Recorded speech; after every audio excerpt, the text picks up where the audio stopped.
Hello, everyone. This is Joe Atwill with Jan Irvin, and we are UnSpun. I forget which number this is, but it's been a lot of them. 29. 29. Okay. Well, we're going to be talking tonight about, first of all, about an absolutely brilliant article Jan wrote. And this is why I'm doing the intro, because I don't think Jan can, since he's so humble, he wouldn't give it the right criteria. I mean, it's a really important article. It's one of the articles you can read on the Gnostic Media website, Spies in Academic Clothing.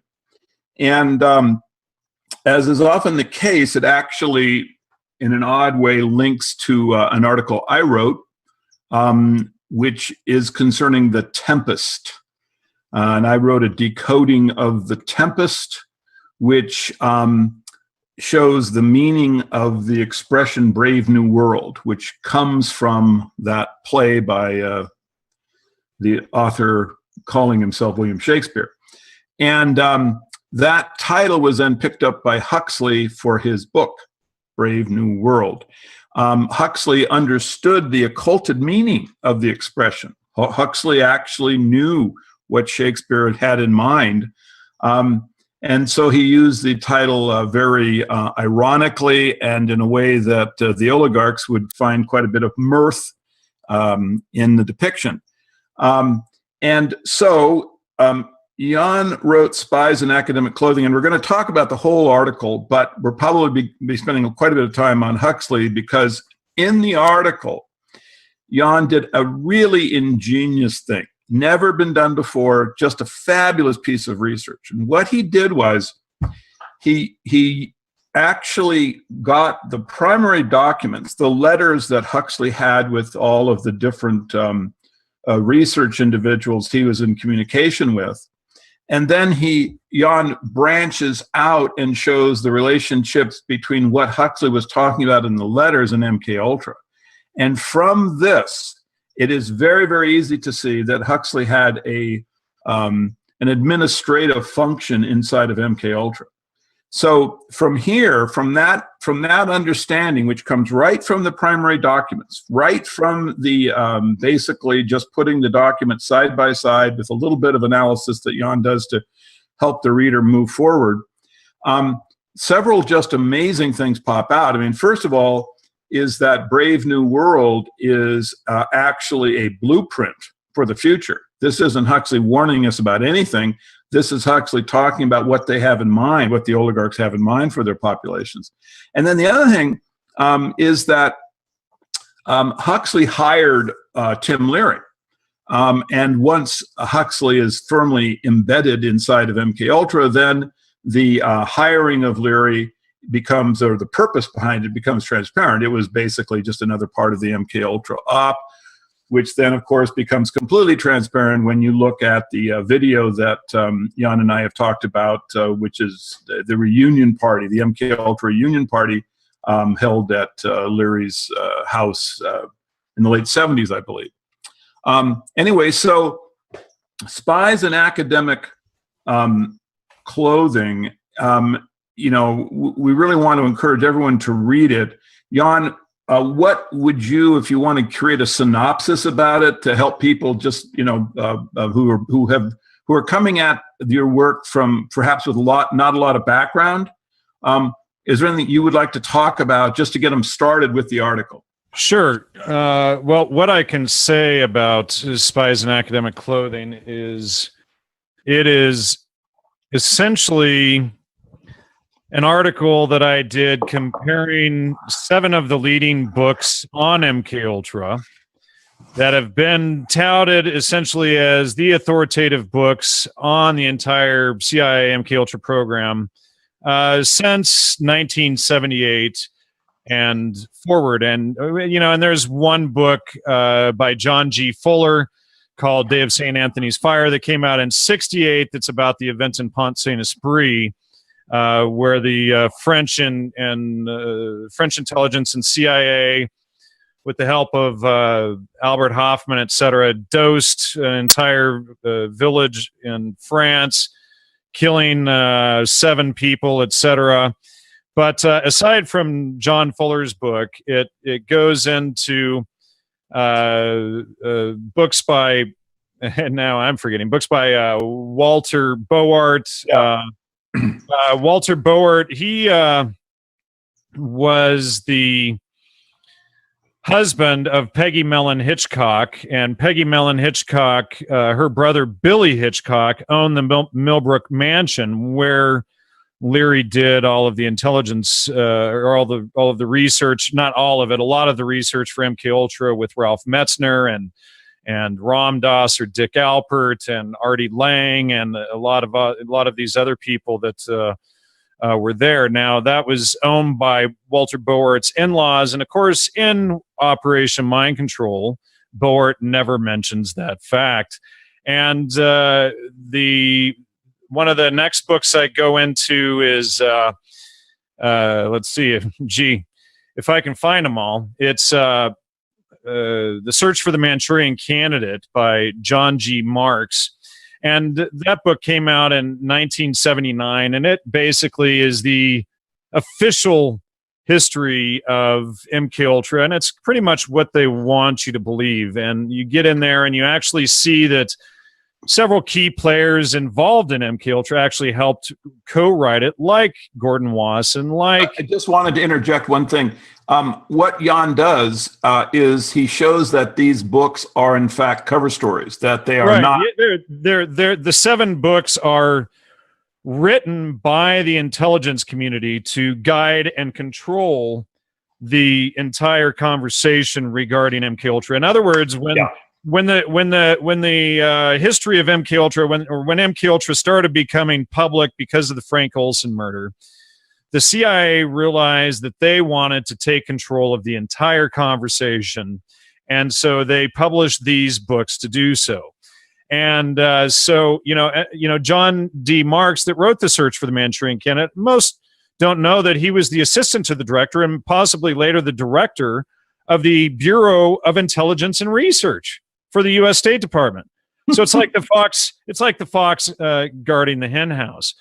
So it's this kind of nonsense going on. And then the next book that I review, and I compare all of the information in these books between each other and the primary citations, and I show that they're all misleading the conversation. Now, the worst of all of these books that I review, the one that's simply, in my opinion anyway, the complete worst garbage of all of them is Acid Dreams by Martin Lee and Bruce Slane.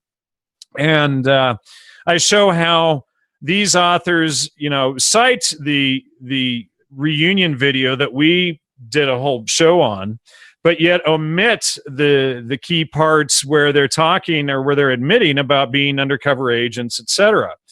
And so I, break all of this down and refute it. There's the next book in there is Storming Heaven by Jay Stevens. And, it's just basically taking little bits of each of these books and showing the contradictions between them and stitching a history that is actually there in all of these books, but that they play down and whitewash. For instance, all of these books, it's like they have a blueprint. And, they each cite each other. They each start with the Bicycle Day story and Albert Hoffman and this nonsense, which we know is nonsense. They each cite each other like these cells that we expose. So we also, I also expose these types of cells, like Leary talks about the cells in the reunion video.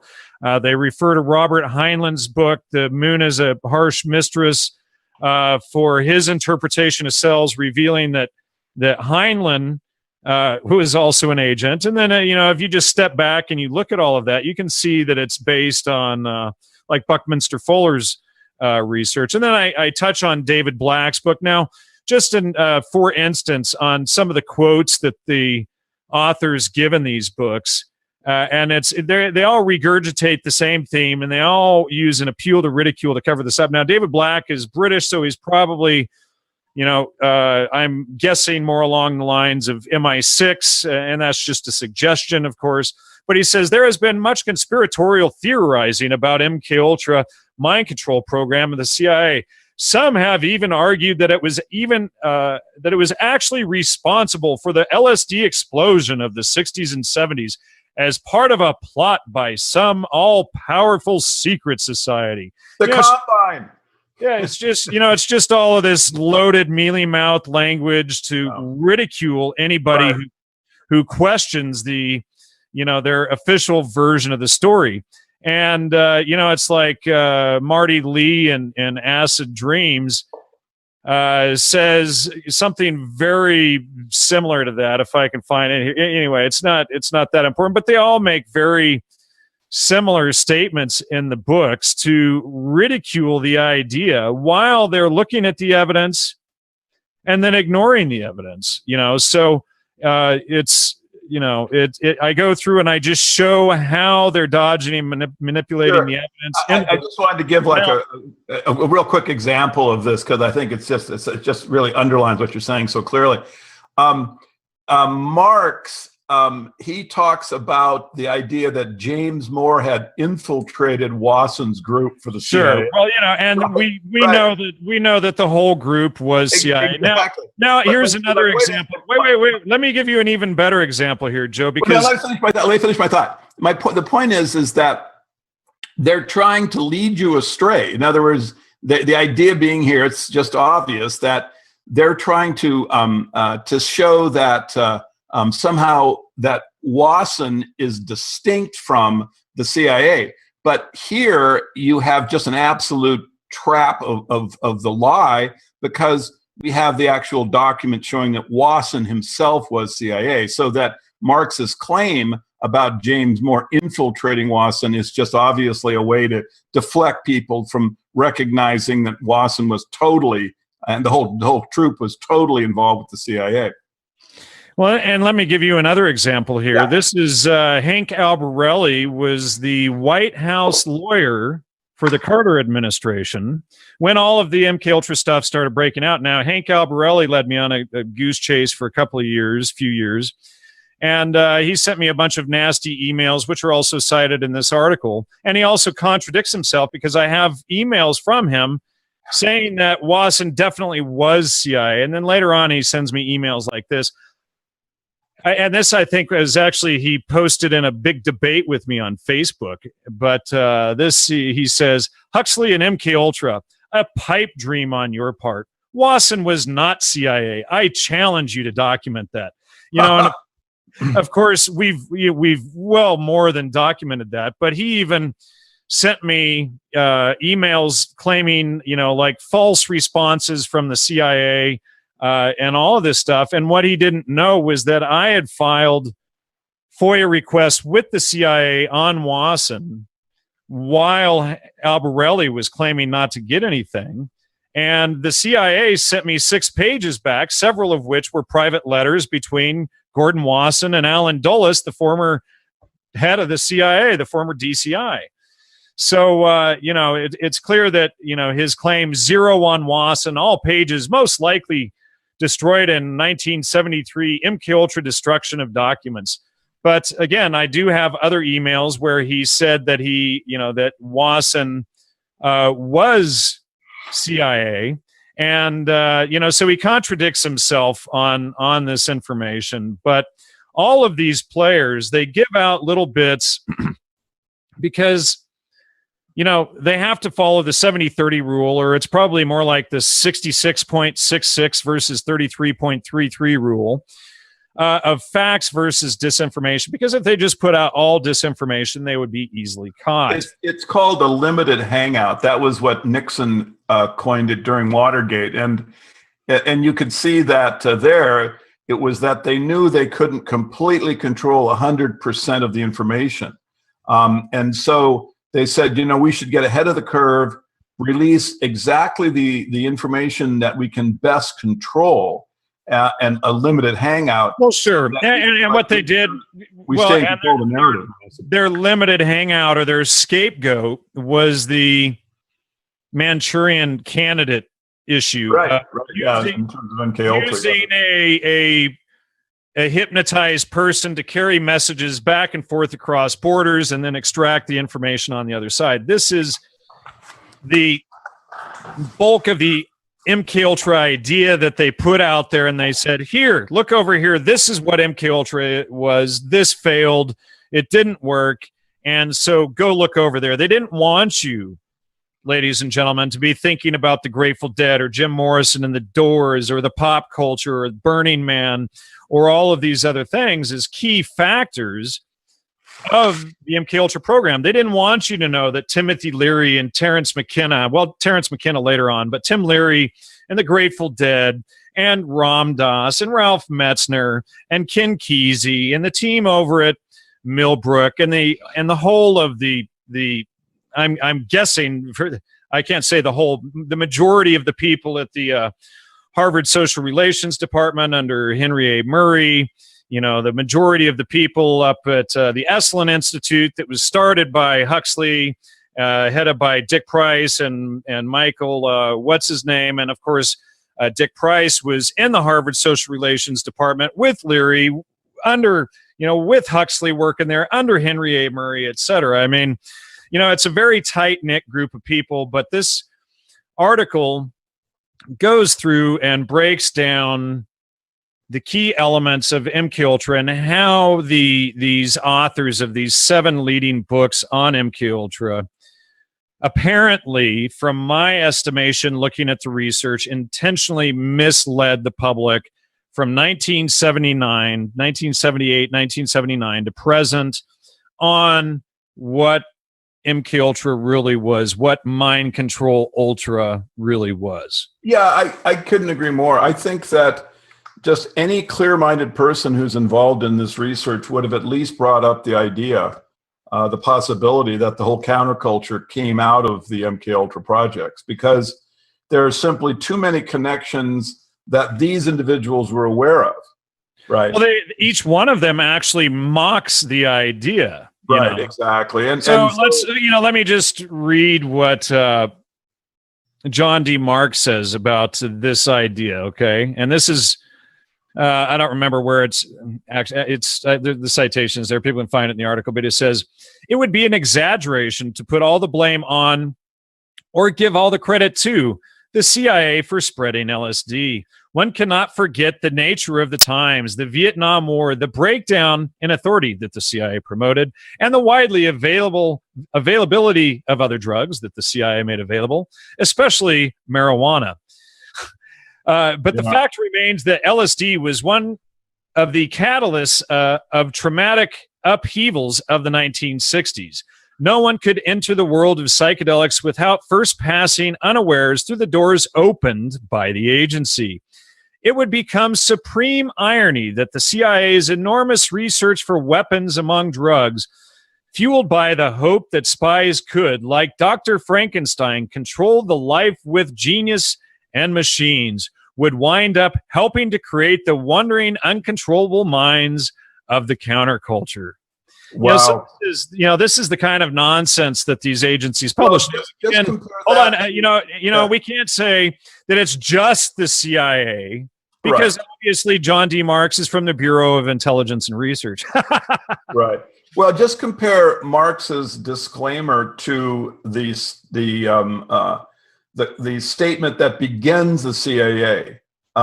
With when Gregory Bateson comes up with the reasons why the OSS needs to extend its budget and exist after World War II and become the CIA, he said it's because of, since we're going to not be able to fight set piece wars any longer since we have nuclear weapons, there has to be a way to control populations through mind control. In essence, I'm not quoting him, but that's the gist of what he said. So the idea that Marx is, moving people away from the possibility that the CIA could have been involved with the production of all of these, I don't know how we describe these fertile minds. Look, folks, this is what the whole basis of the agency was from the very beginning. Sure, absolutely. Look at the experiments that Mkultra was doing.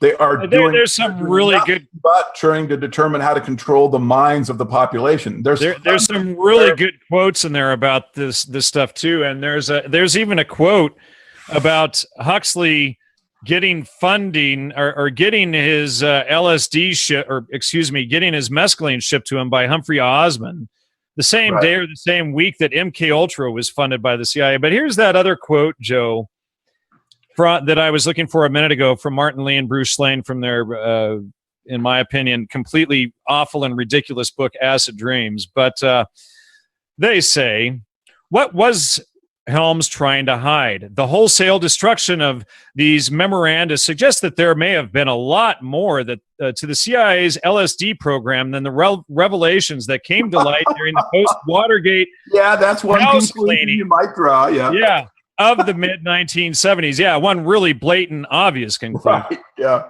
And then, but it gets better. Of course, it's highly improbable that the CIA would ever have drawn up a smoking gun document to describe the details of the plot to dump millions of hits of acid on the black market. Okay, so then they admit this, all right, but then it gets better. Nor is it likely that the agency anticipated the catalytic impact LSD and its disruptive LSD and its disruptive effect on the youth movement. Now that's completely nonsense. And then they go on. The CIA is not an omniscient, monolithic organization, and there is no hard evidence that it engineered a great LSD conspiracy. As in most conspiracy theories, now notice that he uses the term created by the Rand Institute during the JFK assassination that we have a CIA document for, saying that they invented the term conspiracy theory just to attack people who would raise this stuff. We have the CIA document for that. As most conspiracy theories, such a scenario vastly overestimates the sophistication of the alleged perpetrator.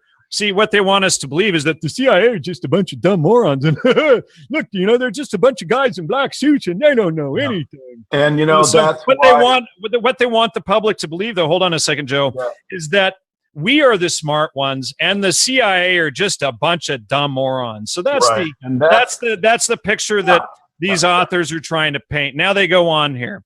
Right. I just wanted to interject. Just hold on one last sentence. Let me interject. That's why it's so important that we have the actual documents linking Wasson and the CIA, because this shows that the statement is not just rubbish, and it's analytic rubbish just on its face, even if you couldn't actually show that it's really more an attempt at mind control. But because we have the primary document showing Wasson was part of the CIA and that the whole Subproject 58, which begins the psychedelic counterculture, which John D. Marx writes about. Right. Yeah, I mean, because we have that, we can then look at this statement and recognize that you're dealing with mind control. They're just trying to move. Let me just read this last sentence here, Joe. Go ahead. If anything, it seems that a social phenomenon as complex and multifaceted as the psychedelic subculture was beyond the control of any single person or entity. Yeah, right. But it wasn't beyond the control to start it. And it wasn't if you have an agenda in mind, which is the disruption and destruction of the middle class and the family. And everything, all you have to do is get the ball rolling and it goes. Yeah, exactly. The whole idea is that culture is fragile, and if you put enough bad ideas into people's heads, then culture will be damaged. The focus of the attack was the family. This is why you don't just have LSD, but you also have feminism, and you also have the promotion of integration. Which of course, can be seen as beneficial under many moral structures, but it can also be weaponized. And when you look at how it was introduced in the 60s in conjunction with these other elements, right, then you can see that they were simply trying to find a way to break down ethnicity, break down family, break down social structure, because they wanted to atomize. It's like Hans said a couple of weeks ago in the show that they were atomizing individuals. You were going to end up as an isolated individual without any family, without any ethnic connections, without any social structure. This was the idea, because they're trying to get the individual to be isolated. That's where they're the easiest to control. So all of these individuals who are coming up with these cover stories, and you've done such a great job in exposing the obvious sophistry that these clowns are engaged in. Sure. Now, I have something to read you. They're all evil. They're all not just stupid, but they're actually Joe, very, very evil. I've got something to read you. It's a short little thing here from the art that you're going to get a real kick out of it. You're gonna really like this. Good. According to Robert Forty, Lee and Schlane may have actually been at the reunion party and possibly even filmed this video of it. Wow. That's very interesting.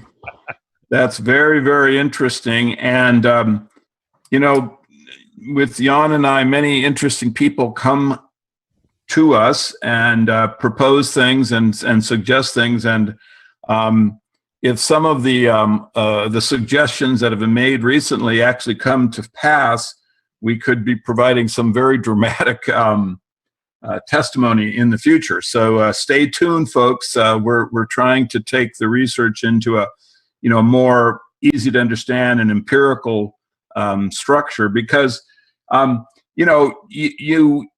you get your authors, and this is why one of the reasons why I like the article so much is that you can read all these books in isolation.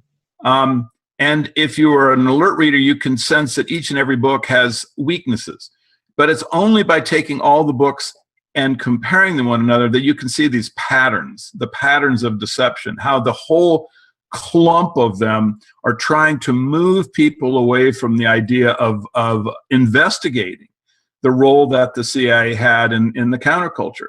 And the quote that Jan begins the article with is the number of books that the CIA had been involved with during this period.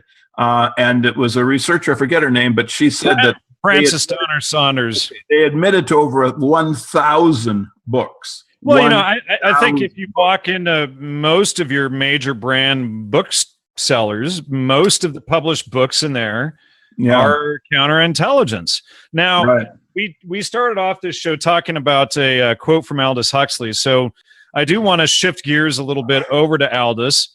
I'm going to bring it up here on the screen. And this is from the Letters of Aldous Huxley, a discussion between Aldous and Humphrey Osmond regarding Dr. Louis Jolyon West. Osmond is an identified MKUltra. Well, hold on. Well, so is Dr. West. Dr. West is well known as being MKUltra. Now, he's the famous or infamous son of a bitch who killed the world's largest elephant at the time with a massive dose of LSD. Now, this is from Huxley to Humphrey Osmond from June 1st, 1957. He says, "It sounds very good to me, and if you could get away for at least some time of the duration of the experiments, it should be possible to achieve something significant.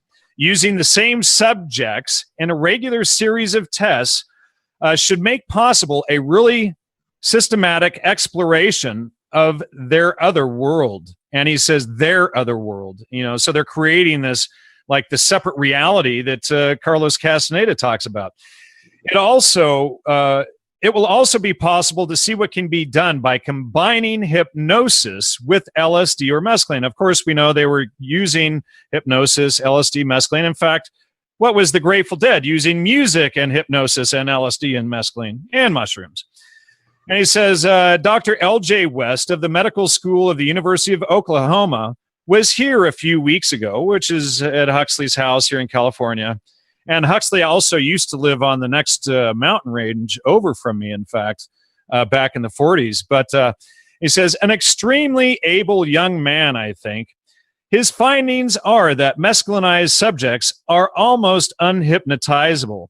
I suggested to him that he should hypnotize his people before they took LSD and should give them post-hypnotic suggestions aimed at orienting the drug-induced experience in some desired direction, and also at the very desirable goal of enabling subjects to recapture the LSD experience by purely psychological means. In other words, they want to launch people back into a full-blown psychedelic trip by suggestion, by NLP, essentially. And notice Huxley is orchestrating, designing, and overseeing an MK. Yeah, let's go more. It gets better here. After their return to normal consciousness, and whenever they so desire, the fact that this kind of experience occurs in some persons spontaneously indicates that chemicals are not indispensable, and it may be that the unconscious can be persuaded by means of post-hypnotic suggestions, repeated if necessary again and again, to open the door without the aid of chemical keys.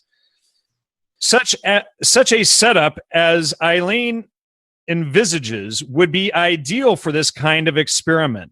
It would be a great thing if you could get down to Florida to supervise at least the initial phases of the work. Aldous Huxley. Right. You know, so it's very clear, you know, this is before anybody knows anything about these psychedelic, you know, substances out in the public. He's, you know, we've got Humphrey Osmond working with, let's see, let me just pull that up. Osmond was working on Mkultra's subproject 47 and 111. And 47, he was doing that with Dr. Carl Pfeiffer. And that was at the New Jersey Psychiatric Institute and New Jersey Reformatory at Bordentown. So, you know, Humphrey Osmond, this creepy guy right here that we've talked about a lot in the past on the show, also MI6, you know, he's part of these human experiments that they're doing, but he is being ordered by Huxley, and he's also Huxley's personal doctor, by the way. He's also the guy who gave Huxley the mescaline when Huxley wrote The Doors of Perception. And he was with him that Huxley went and met Tim Leary and hired him to become the Tim Leary. And we do have we do have the correspondences of them talking about their meeting with Huxley. Now let's see. Let's go to Leary. Yeah. This is Dr. Louis Jolyon West, whom I just read about a moment ago. Now, he's, again, the guy who killed Tusco the elephant. He was Mkultra's subproject 43. So what Aldous Huxley is telling Dr. Humphrey Osmond is to get down to Florida to supervise Mkultra subproject 43. Now, Dr. Louis Jolyon West was also the personal doctor of Patty Hearst and Jack Ruby and Lee Harvey Oswald. Now, of course, Lee Harvey Oswald. What a small world. It's a small world. All these of course, Disneyland was SRI and CIA, and Disneyland was funded the same week as Mkultra. Never mind all of that stuff, folks. But Lee Harvey Oswald, of course, was CIA. His handler was George de Mohrenschildt. Now, who was George de Mohrenschildt with? Now, Lee Harvey Oswald, get this, folks, he was also buddies with Augustus Owsley Bear Stanley.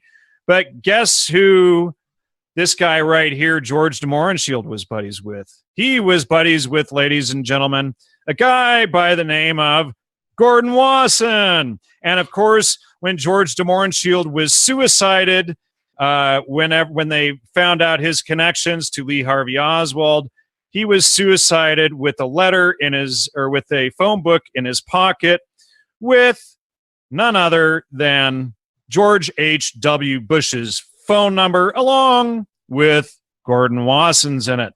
Here's Gordon Wasson's name right here at J.P. Morgan. And here we have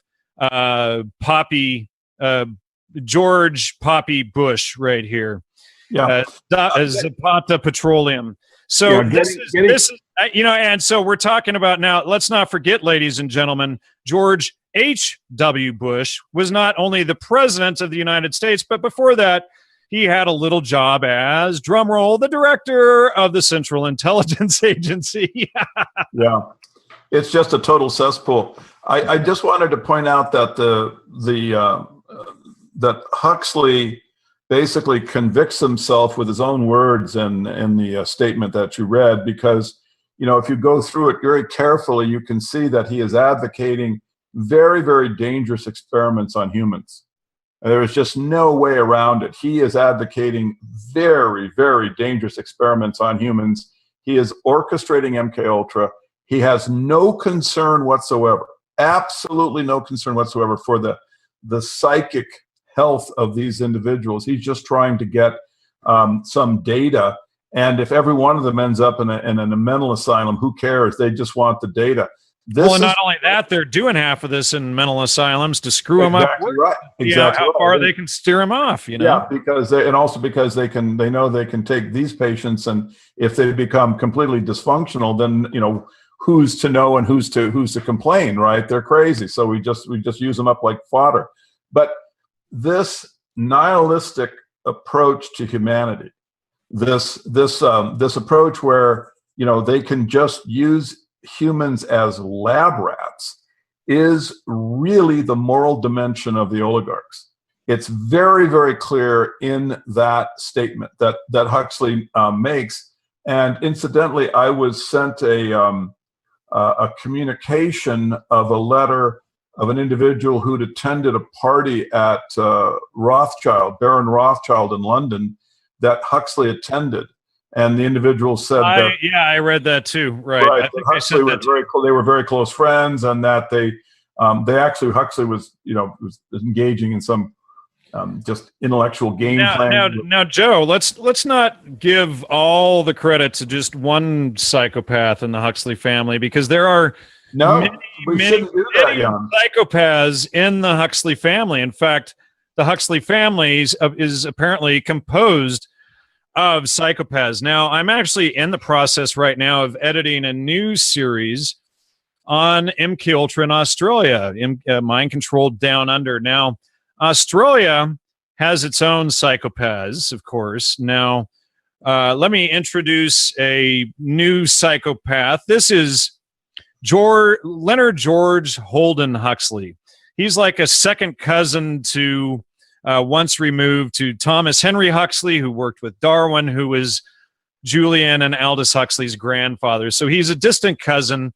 But this is, ladies and gentlemen, the head of Mkultra Australia. Now, this series that I'm working on is with Steve McMurray of the McMurray Report, and I had hoped to have it out by today. Hopefully I'll get it out tonight or tomorrow. As soon as possible, I'll get that episode out. But the Australian Mkultra has the same family ties, the same people. Would you believe, Joe, that Margaret Mead and Gregory Bateson were involved in Mkultra Australia too? What a shock. What an incredible shock. I would have never guessed that. Yeah, and they have other family ties coming in down in Australia that are really interesting, because they have, what's her name? Camilla. Let me see if Camilla Wedgwood. Now, part of the the Darwin family. The Wedgwood, yeah, they are, of course. The Darwins aren't just the Darwins. The Darwins are actually the Darwin Wedgwood Huxley family. They're all married together. Right. And so this woman, Camilla Wedgwood, she is a key player. Let me pull it up in Steve's database here. Let's see here. So Camilla Wedgwood, she is in charge a lot of this stuff and working with Aldous Huxley. Now, I had tried to get Steve on tonight. Unfortunately, he had to work right now, so we couldn't make it on with us.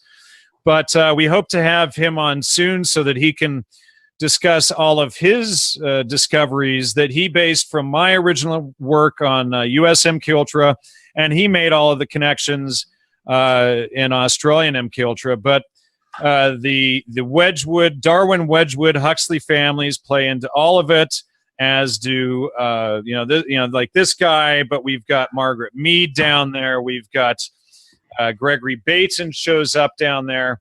So all of the same, or many of the same players, at least the same, heads of the CIA's mind control program are showing up down there. But we can see, here's Margaret Mead and Gregory Bateson. They're showing up at the Australian National Research Council, the Academy of Social Sciences in Australia. And of course, we've already connected them through the Macy Foundation and the American Jewish Committee and the Frankfurt School, etc.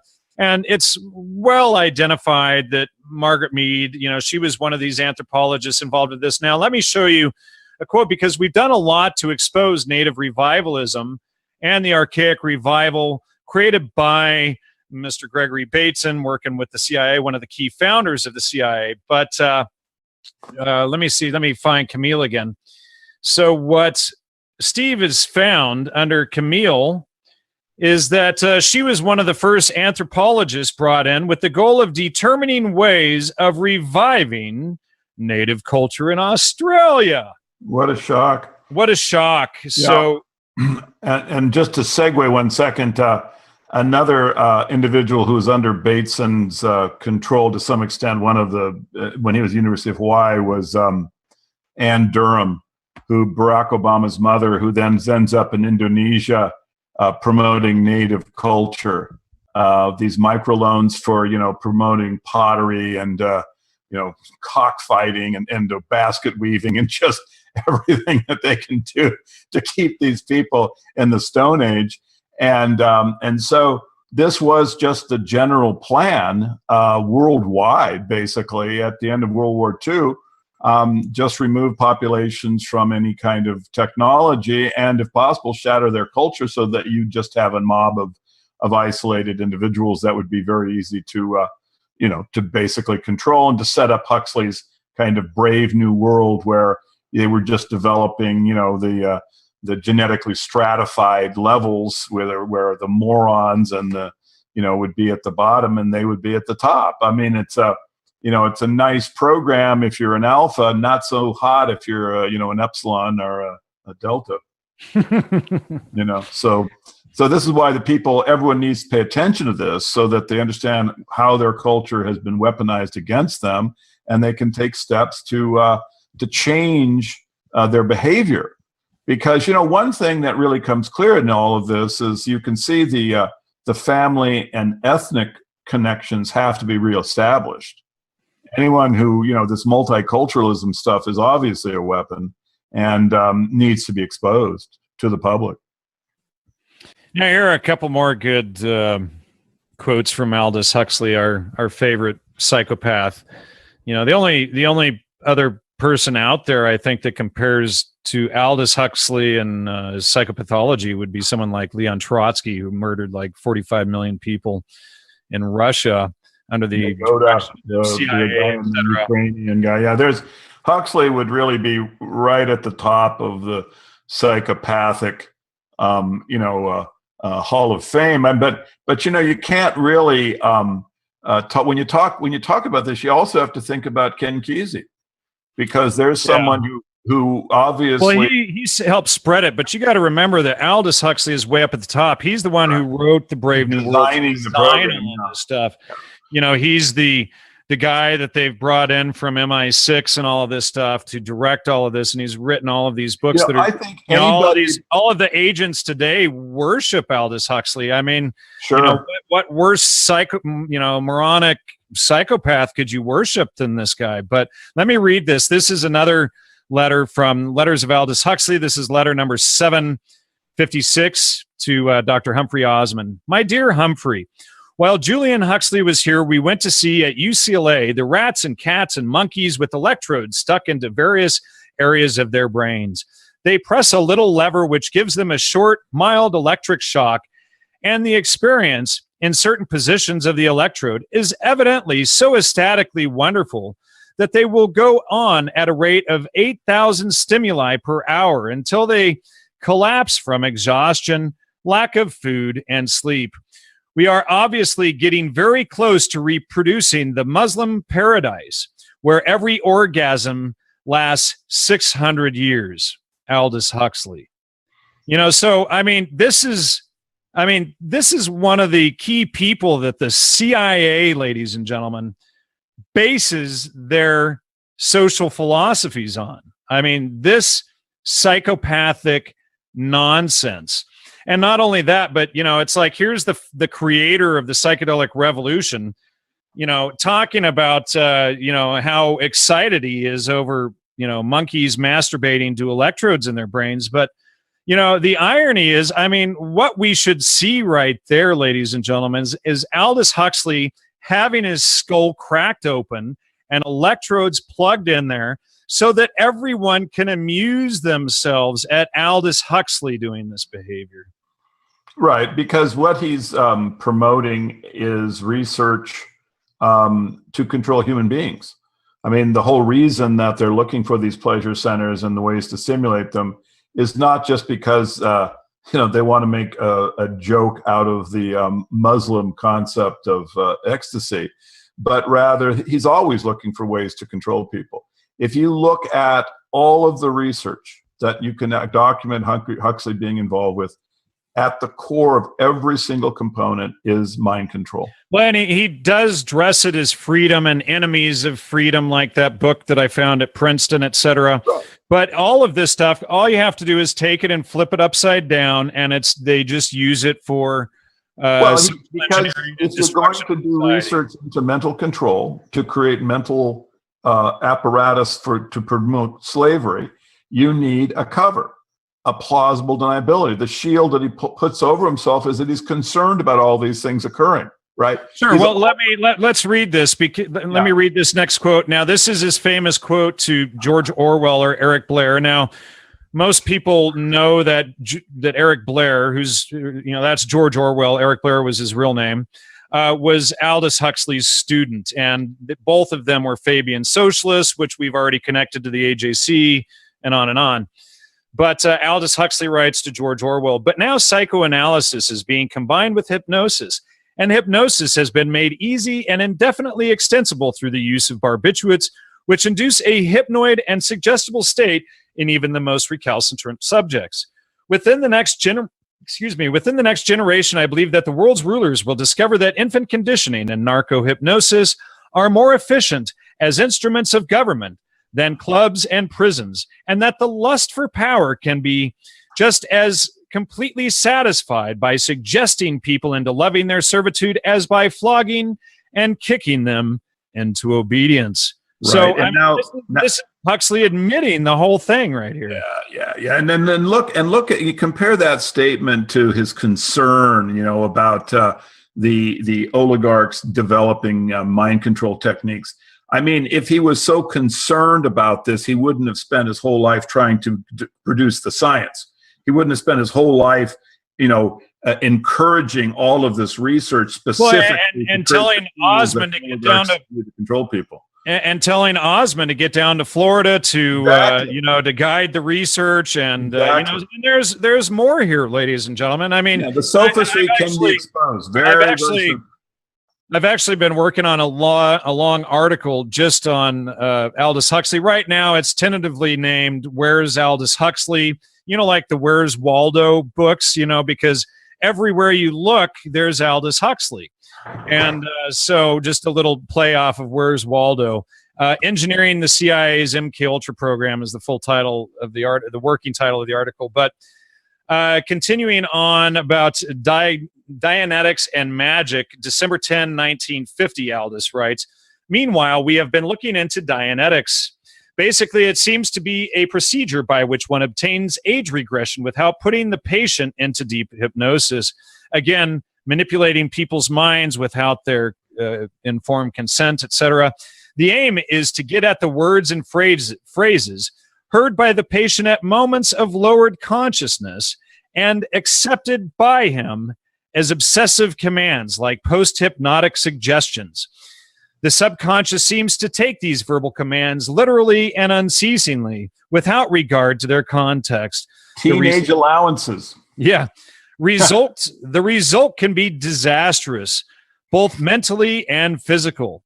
If this is really the case, we may have here the rationale of magic spells, curses, anathemas, and the like. Now, this is from March 18, 1955. This is letter number 691. Now, again, Aldous Huxley. Now, these are secret experiments, and Hank Albarelli, whom we talked about earlier, the lawyer for the White House, he talks about Puharich's work being top secret.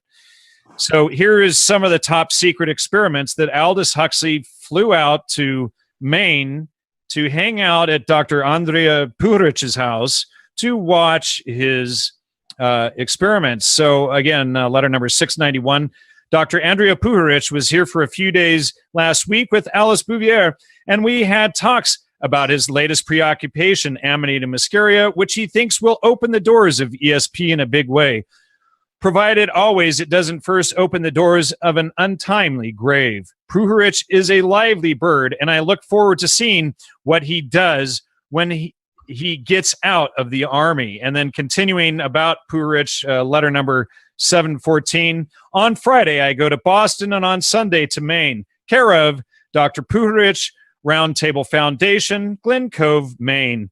She'll stay there a few days and then perhaps go to Woods Hole for a day or two and then back to Guilford. Love all. And then Puharich confirms Huxley's participation in his book, The Sacred Mushroom. On August 7, 1955, Harry was given a demonstration of telepathy for Aldous Huxley. In the middle of the demonstration, Harry spontaneously slipped into a deep trance. And of course, they're peddling all of this stuff. It's up to you if you want to believe in the telepathy versus hypersuggestion and all else that they're doing with this stuff. But again, these are top secret experiments. Huxley is there. He's sitting in on them. He's traveling around. He's sending, directing people. He's got Dr. Louis Jolyon West hanging out at his house, directing him on studies. He's got a number of other of these guys. There's a number of other quotes that I have on Aldous Huxley going into all of this. Here's a really good one, and it appears that Aldous Huxley even recruited the famous British hippie philosopher Alan Watts to the CIA's MKUltra program in October 17, 1952. I'd like to hear about that because bear in mind, Watts then, pops up at the promotion of Psychosis by Esalen. Yes, absolutely. And so with Jiddu Krishnamurti and very concretely into the CIA. So here's Aldous Huxley's letter to Alan Watts. This is from October 17, 1952. And it's also in Moksha. It's letter number 624. And he says, in regard to research, I think we should make it quite clear that there is no, and this is to Alan Watts, ladies and gentlemen, we should make it clear that there is no intention of undertaking any microphysiological investigations of the nerves, electric potentials, etc., and that what we are interested in is the molar phenomena of the human organism as a whole. And that's, again, Aldous Huxley to Alan Watts. So, again, this is 6-7 months before MKUltra was funded in April 13, 1953. This is... Yeah, it shows Watts is totally in on the deal. Yeah, from the beginning. But not only that the CIA was planning and preparing to orchestrate MKUltra long before its actual funding date. Absolutely. I mean, MKUltra goes back to the group that put out the Shakespearean literature. They're talking there about placing the Gentiles into a dream. This is Isaiah 29. The whole basis, if you read the article, you see the whole basis of the Tempest is in Isaiah, which describes this dream that you can put the population into and then basically have total control over them. This is a very, very ancient concept. MKUltra was just a funded manifestation of this process that occurs once the CIA is up and has a budget. But of course it was going on long before, and it's great that the letter links Watts into the deal, because then you can, this helps just expose the ludicrous sophistry of Watts's encouragement of, all of these individuals that listen to him into magical thinking and psychosis, of course, to put it bluntly. Sure. He's trying to lead you into a debased mental condition. One thing I want to say here about the control.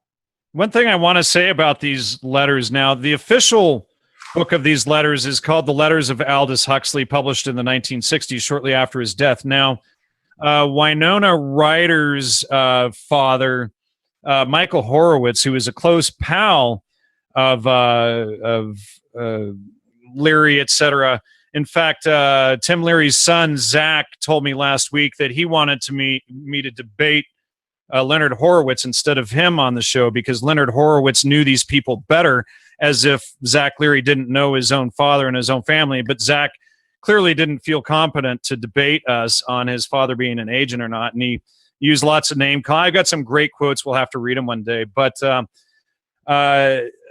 this all ties to, another exposure here. Essentially, why I'm bringing this up is Michael Horowitz's book, Moksha, about Aldous Huxley, leaves out many of these key letters that are found in the letters of Aldous Huxley book.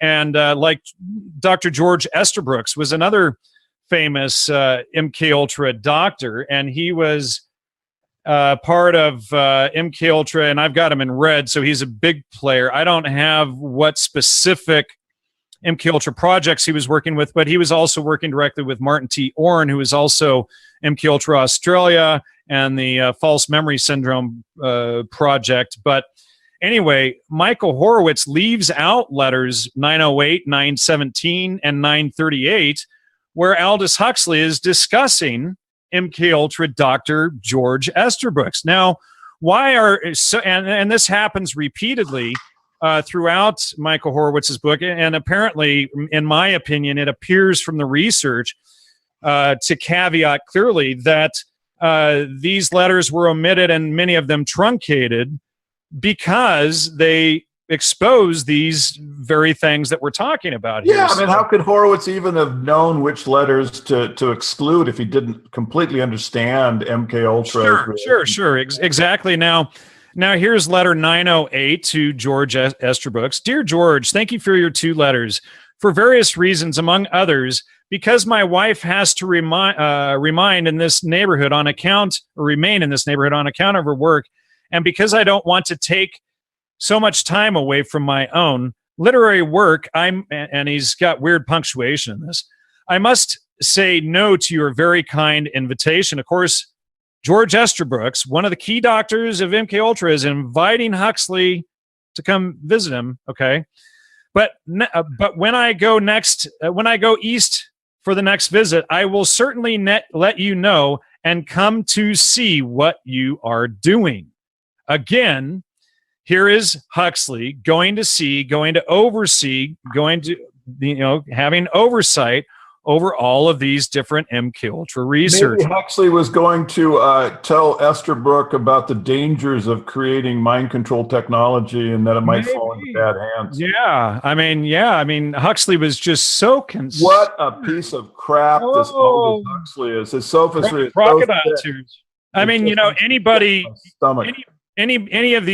anybody who knows this stuff about Huxley and worships this guy, wow. I mean, I know all you agents worship this guy like you do John Dee and like you do, Aleister Crowley and Hassani Sabah, etc. But I mean, come on, agent guys, get a grip. Yeah, so, wow. But, here's another really good one, because this is in La Jolla, about 2 hours from here. And this is letter 938 to George Estabrooks on September 30th, 1963. Dear George, thank you for your letter and enclosed article. My only criticism of it, which does not go into the means whereby we can teach people to want to implement their good intentions. So, in other words, it's a twisted appeal to Huxley's own authority about what other people need for their good intentions. It might be a good place for you to come next year when you retire from the CIA's MKUltra program and are free to do the kind of work you want to do, wink, wink, would be La Jolla, California, where, of course, the Navy is down there with the huge Navy base and all kinds of stuff down in San Diego area. There is an institute there. I forget the exact title, but it is something like the Western Institute for Advanced Studies in Behavioral Sciences. Yeah. And he goes on, and it gets better. He says they have a permanent staff and invite fellows to come and spend time there. Abraham Marlowe, I think he's talking about Abraham Maslow, who is another MKUltra doctor, was with them last year. And Maslow, and I've interviewed other students of his, Maslow was, let's see, MKUltra. Jan, it's time. We're almost up through time. Yeah. There's so much to go on. We could just go on forever. But everyone, look, Caesar's Messiah, Shakespeare's Secret Messiah, a new book, The Secret Language of the Oligarchs, will be coming out soon. It's the conclusion of the trilogy. It will name names and I think be quite an amusing read. But you need to read the first 2 books to understand it. So we want to start that process as soon as possible, those that are interested in it. And Jan, what about your website and your books? All right, gnosticmedia.com, and people can, the main book that's important to this research is my book, The Holy Mushroom, which is actually what started all of this research and looking at the attacks against John Allegro and both by Gordon Wasson. By Gordon Wasson. Both Joes of my research started from John Allegro, interestingly enough. But that would be the main book. Please donate at gnosticmedia.com. Also donate to CCN, the network here, putting this show on. And thanks, everybody. Thanks, everyone. See you next week, everyone. All right. Bye-bye. Till then. Bye-bye. Bye-bye.